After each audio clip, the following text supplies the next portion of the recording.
에스겔 11장 14절에서 마지막 25절 말씀까지입니다. 네, 우리 말씀을 교독으로 봉독하도록 하겠습니다. 여호와의 말씀이 내게 임하여 이르시되 인자야, 예루살렘 주민이 내 형제 곧 내 형제와 친척과 온 이스라엘 족속을 향하여 이르기를 너희는 여호와에게서 멀리 떠나라. 이 땅은 우리에게 주어 기업이 되게 하신 것이라 하였나니 그런즉 너는 말하기를 주 여호와의 말씀이 내가 비록 그들을 멀리 이방인 가운데로 쫓아내어 여러 나라에 흩었으나 그들이 도달한 나라들에서 내가 잠깐 그들에게 성소가 되리라 하셨다 하고 너는 또 말하기를 주 여호와의 말씀에 내가 너희를 만민 가운데에서 모으며 너희를 흩은 여러 나라 가운데에서 모아내고 이스라엘 땅을 너희에게 주리라 하셨다 하라. 그들이 그리로 가서 그 가운데의 모든 미운 물건과 모든 가증한 것을 제거하여 버릴지라. 내가 그들에게 한 마음을 주고 그 속에 새 영을 주며 그 몸에서 돌 같은 마음을 제거하고 살처럼 부드러운 마음을 주어 내 율례를 따르며 내 규례를 지켜 행하게 하리니 그들은 내 백성이 되고 나는 그들의 하나님이 되리라. 그러나 미운 것과 가증한 것을 마음대로 따르는 자는 내가 그 행위대로 그 머리에 갚으리라. 나 주 여호와의 말이니라. 그때의 그룹들이 날개를 드는데 바퀴도 그 곁에 있고 이스라엘 하나님의 영광도 그 위에 덮였더니 여호와의 영광이 성읍 가운데에서부터 올라가 성읍 동쪽 산에 머무르고 주의 영이 나를 들어 하나님의 영의 환상 중에 데리고 갈대아에 있는 사로잡힌 자 중에 이르시더니 내가 본 환상이 나를 떠나 올라간지라. 내가 사로잡힌 자에게 여호와께서 내게 보이신 모든 일을 말하니라. 아멘. 네, 오늘도 이렇게 새벽의 시간에 하나님과 동행하기 위해 새벽기도에 나온 우리 모든 성도 여러분 진심으로 환영하고 또 축복합니다. 우리 함께 또 말씀 듣는 가운데 말씀 붙들고 기도하는 가운데 하나님의 크신 은혜와 위로가 풍성히 있기를 주님의 이름으로 소망합니다. 네, 우리는 어제 에스겔이 예루살렘의 멸망을 예언한 그런 말씀들을 살펴보았습니다. 월요일날 에스겔 총론에서 제가 말씀을 드렸듯이 에스겔이라는 성경은 그 예언의 내용을 시각적으로 아주 풍성하게 표현한 그런 예언서라고 할 수가 있겠습니다. 이런 에스겔의 예언들은 이스라엘 백성들에게 굉장한 입체감과 큰 충격으로 아마도 다가갔을 것입니다. 에스겔은 또한 이상한 행동으로도 하나님의 말씀을 전했습니다. 철판과 토판을 쌓고 또 음식물을 제 안에서 먹으며 한쪽으로 눕고 또 한쪽으로 또 돌아 눕고 그러다가 또 움직이지를 못하고 또 부정하게 또 인분의 떡을 구워 먹는 등 예루살렘이 처한 심판의 날들에 대해서 이렇게 행위 예술적으로 혹은 진지하게 표현을 했습니다. 그 내용인즉슨 하나님께서는 반드시 이스라엘을 심판하시고 그들을 멸망시킬 것이며 그들이 얼마나 하나님을 부르든지 간에 하나님께서는 외면할 것을 말씀하고 있는 것입니다. 우리는 이런 선지서의 내용을 접하게 되면 종종 이런 생각을 하게 됩니다. 좀 너무하신 것 아닌가라는 생각입니다. 그래도 하나님의 보호하심과 지켜주심을 바라고 그렇게 기도하고 의지하는 백성들을 그래도 좀 하나님께서는 지켜주시면 될 것 아닌가라는 생각을 해보게 됩니다. 하지만 에스겔은 우리에게 이스라엘의 참혹한 상황을 들려줍니다.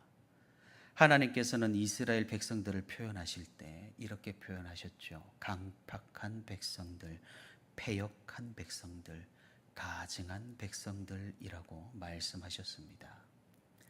그 자비로우신 하나님께서 이 정도로 표현하실 정도면 얼마나 그들의 죄악이 컸는지 우리는 한번 생각을 해봐야 하는 것입니다. 오늘 우리가 함께 읽지는 않았지만 에스겔서 8장에서는 하나님이 에스겔에게 환상을 보여주시면서 이스라엘이 지었던 죄악에 대해서 고발을 하고 있는 그런 내용을 읽어볼 수가 있습니다. 에스겔이 환상 가운데 예루살렘 성전으로 갑니다. 그곳에 하나님의 보좌가 있고 여호와의 권능이 그 성전 안에 계셨습니다. 그런데 그 성전에서 하나님을 섬긴다고 이스라엘 백성들이 가득했지만 사실은 우상들이 가득했던 겁니다. 그들은 하나님을 섬기지 않았고 그저 형태로만 하나님을 섬겼지 우상들을 섬기고 있었던 것입니다. 하나님께서는 에스겔에게 북쪽들을 보라고 말씀하셨습니다. 그곳에는 질투의 우상이 서 있었고 그리고 그 뜰문의 담을 헐어보니 그곳에는 객양 곤충과 가증한 짐승 이스라엘 족속의 모든 우상들이 그 벽에 그려져 있었습니다. 성전 안의 벽에 말이죠. 그리고 그곳에는 이스라엘 족속 장로 중에 80명이나 되는 사람이 그 앞에 그 우상들을 섬기고 서 있었던 겁니다. 그러고 에스겔은 이제 북문으로 하나님에게 이끌림을 받아서 도달하는데 그곳에는 여인들이 앉아서 담무스라는 신, 수메르의 여신인 우상을 위해서 애곡을 하고 있더랍니다. 그러고 나서 성전 안뜰에 들어가 보니 약 25명의 장로들이 성전을 아예 등을 지고 동쪽으로 얼굴을 들고 태양에게 예배를 하고 있었다고 합니다. 에스겔이 본 이 환상은 무엇을 의미할까요? 그것은 이스라엘 백성들이 하나님을 예배한다고 성전에 출입은 불이 나게 하지만 결국 그 마음은 완전히 다른 곳에 있었다라는 말이 됩니다. 위선과 가식으로 하나님을 대하며 세상의 것들을 쫓으며 가증하게 하나님을 말하는 그런 상태였다라는 걸 보여주는 것이죠.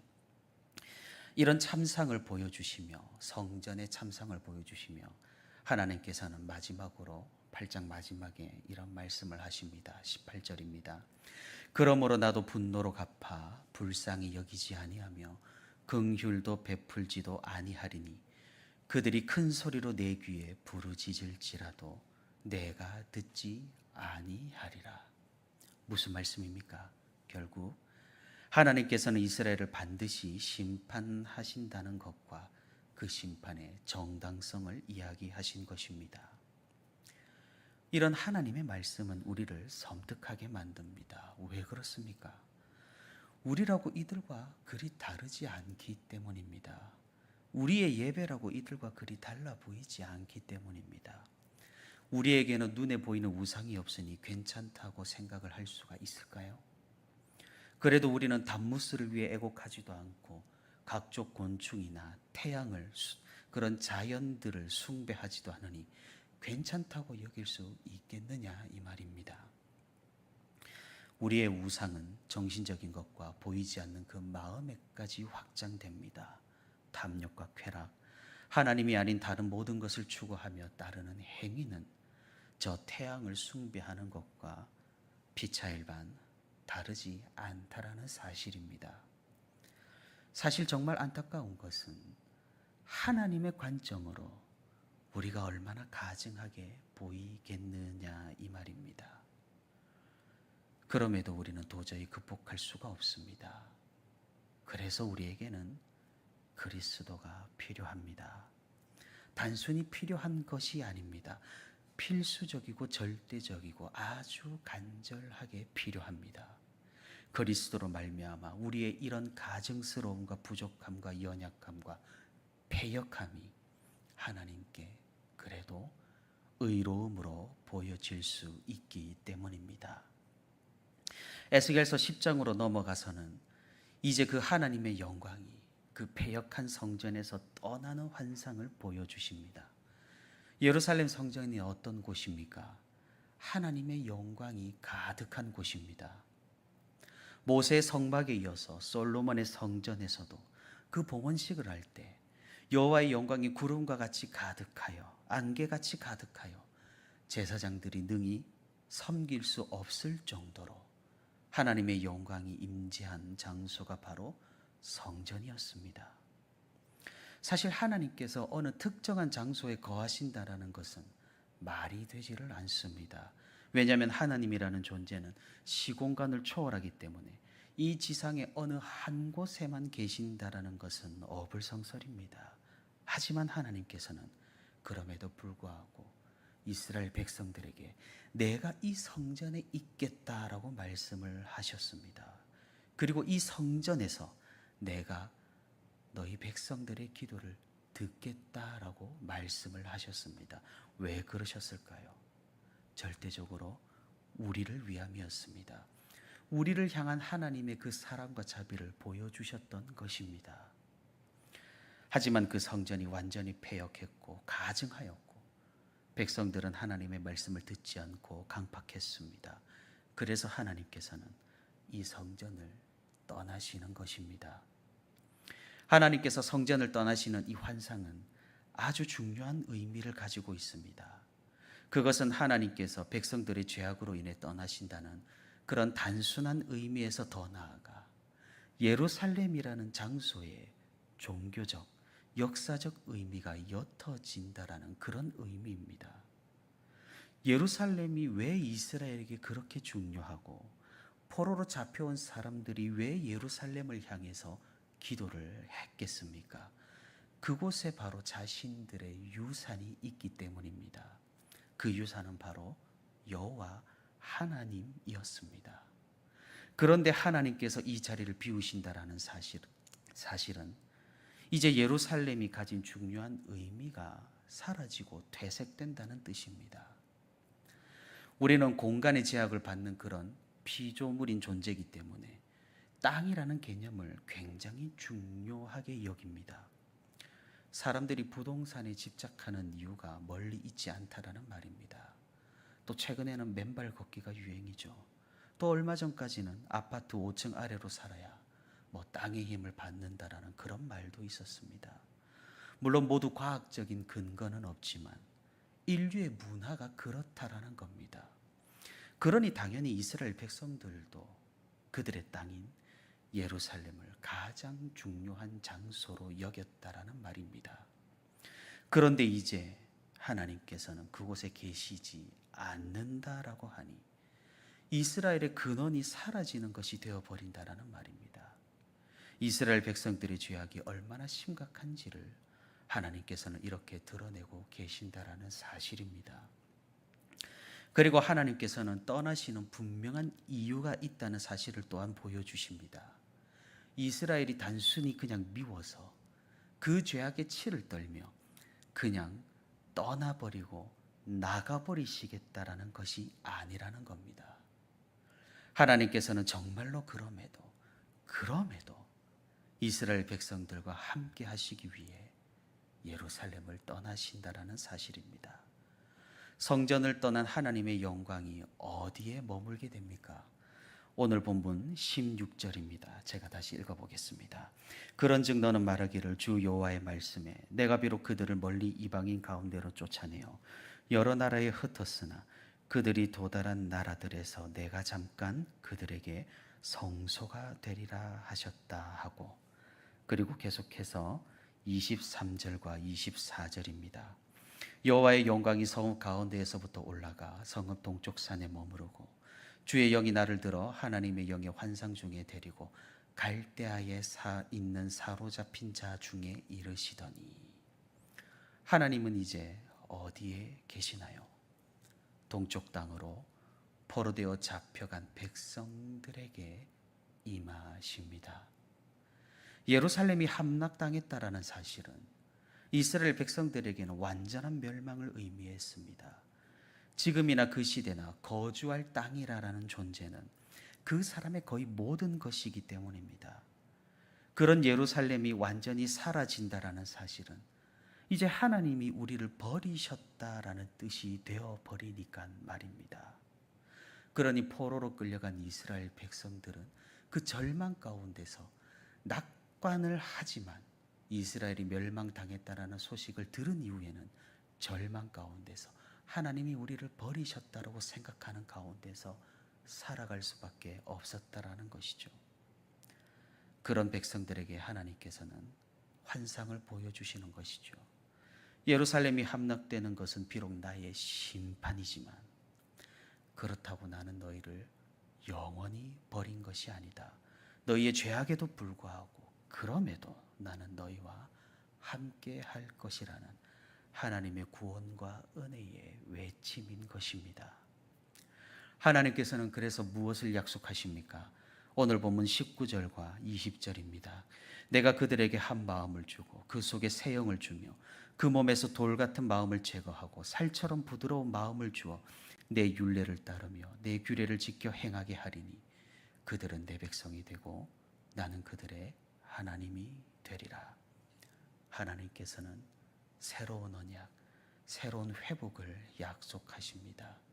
이제는 그들이 그토록 중요하게 여겼던 예루살렘 땅과는 상관이 없습니다. 하나님께서는 그 보좌와 영광을 그의 백성 가운데로 정하시고 그곳에 임재하실 것이니까 말입니다. 사랑하는 성도 여러분, 하나님의 심판은 무섭습니다. 두렵습니다. 우리가 감당하지 못할 겁니다. 하지만 하나님의 백성들에게 이 심판이라는 것은 하나님이 우리를 내팽개쳐 버리고 완전히 내다 버리는 것을 의미하지 않습니다. 하나님께서는 긍휼로 여전히 우리와 함께 하시고 자비로 우리 위에 임재하시며 여전히 참으심으로 우리를 거두어 주십니다. 그 증거가 어디에 있습니까? 그 증거가 무엇입니까? 바로 이 땅에 오신 예수 그리스도이십니다. 그분으로 인해 우리는 하나님과 함께 할 수 있게 된 것입니다. 우리는 그분 그리스도로 인해서 회복될 것입니다. 강팍하여서 말씀을 듣지 않는 그 마음이, 하나님을 섬긴다고 하면서도 다른 것을 추구하는 그 위선적인 마음이, 하나님을 예배하는 자리에서 다른 우상에게 마음을 주는 그 가증스러운 마음이 완전히 바뀌게 될 것입니다. 새 영을 부어주셔서 살처럼 부드러운 마음으로 하나님의 말씀을 더욱 잘 흡수하는 그런 옥토와 같은 마음으로 우리가 바뀌게 될 것입니다. 그러기 위해서는 우리에게 무엇이 필요합니까? 예수 그리스도가 필요합니다. 그분에 대한 믿음이 필요합니다. 우리가 계속해서 그리스도를 바라고 묵상하고 구하고 믿을 수 있기를 바랍니다. 그리하여서 우리 마음이 부드럽게 변화되어서 하나님의 말씀을 더욱 잘 수용하고 그 말씀대로 살아가기에 부족함 없는 그런 거룩한 성도가 될 수 있기를 바랍니다. 오늘도 다른 곳에 계신 것이 아니라 지금 우리와 함께 하시는 하나님을 경험하며 그리스도로 인해 우리의 마음이 변화되어 하나님과 함께하는 그런 거룩한 삶으로 영광을 돌려드리는 저와 우리 온세로 교회 모든 성도가 되기를 주님의 이름으로 소망합니다.